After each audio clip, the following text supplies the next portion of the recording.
دنیا کی کسی چیز سے، کسی وجود سے، کسی ذات سے محبت کا ربط و رشتہ قائم ہو جائے تو اس کے امتحان بڑے کٹھن ہوتے ہیں، اور منزل تک پہنچنے کے لیے رسوائیاں بھی گوارا کرنا پڑتی ہیں، کٹھن مقامات بھی گزرنے ہوتے ہیں، حالات کا جبر اور تلخیاں سہنا پڑتی ہیں، اور ہزار کاوشوں کے بعد ایک معمولی سی منزل نصیب ہوتی ہے۔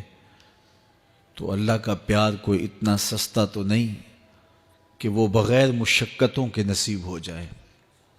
اس کے لیے کوئی رت جگہ نہ کاٹنا پڑے، کوئی مشقت نہ سہنی پڑے، کوئی ملامت گوارا نہ کرنی پڑے، کوئی دکھ نہ جھیلنا پڑے، حالات کے جبر کا مقابلہ نہ کرنا پڑے۔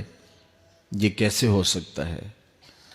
جب آپ ایک متعین مختصر منزل تک پہنچنے کے لیے ہزار جتن کرتے ہیں اور بہت کچھ کھو دینے کے بعد کسی کو پاتے ہیں، تو پھر اس ذات کو پانے کے لیے جو صرف کسی ایک فرد کا مقصود نہیں ہے، جو نبیوں کا بھی مقصود ہے، تو کیا اس تک پہنچنا پھر کوئی آسان کام ہوگا؟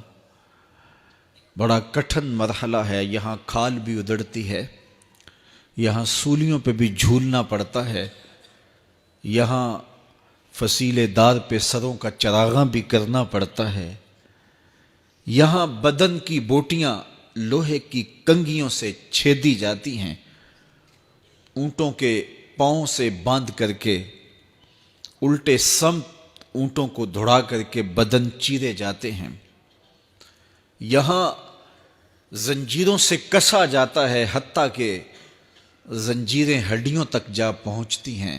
کون سا جبر نہیں جو اہل اللہ کو راہ حق میں سہنا نہ پڑا۔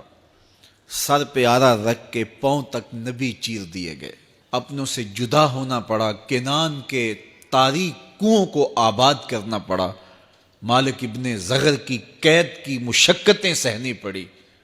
وہ وقت بھی آیا کہ ایک اٹی مول پڑا اور وہ بھی خریدنے کے لیے آمادہ ہوئے۔ زمانہ دیکھتا ہے کہ اس راستے کے اندر کتنی مشکلات ہیں، کتنے دکھ ہیں اور کتنی اذیتیں ہیں۔ اس کا پانا، اس کا قرب کوئی معمولی تماشا نہیں ہے کہ چٹکی بجاتے ہوئے قرب الہی نصیب ہو جائے۔ یہ ایک بہت بڑی دولت ہے، اور اس کو حاصل کرنے کے لیے لوگوں نے زندگیاں وار دیں، راہوں کی مٹی بن گئے، اور حالات کے تھپیڑے سہتے سہتے منزل تک پہنچنے سے قبل ہی وہ اپنی جاں آفریں کے سپرد کر گئے۔ لیکن یہ احسان ہوا اس امت پر کہ شارٹ کٹ رستہ دے دیا گیا، مختصر راہ دے دی گئی۔ کہا کہ تم بھی اس کی تلاش میں نکلے ہو جس کی تلاش میں نکلنے والے قافلوں نے جنگل کی خاک چھانی تھی، صحراؤں میں ریت کا رزق بنے تھے، تم بھی اس کی تلاش میں نکلے ہو۔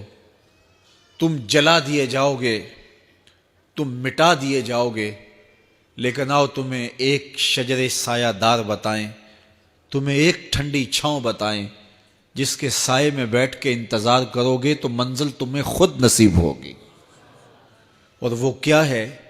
قُلْ إِن كُنتُمْ تُحِبُّونَ اللَّهَ فَاتَّبِعُونِی، کہ اگر تم اللہ سے محبت کرتے ہو تو آسان طریقہ تمہیں بتا دیتے ہیں، میرے محبوب کی چوکھٹ پہ آ جاؤ، اللہ اکبر، جس کو تم ڈھونڈنے نکلے تھے وہ تمہیں وہاں مل جائے گا، اور تم اس سے محبت کا دعویٰ رکھتے تھے وہ تم سے محبت کا دعویٰ کرے گا، اور پھر جب تم اس کے محبوب ہو جاؤ گے تو پھر جو تم کہو گے وہ کیوں نہیں ہوگا، کیونکہ محبوبوں کی تو بات مانی جاتی ہے۔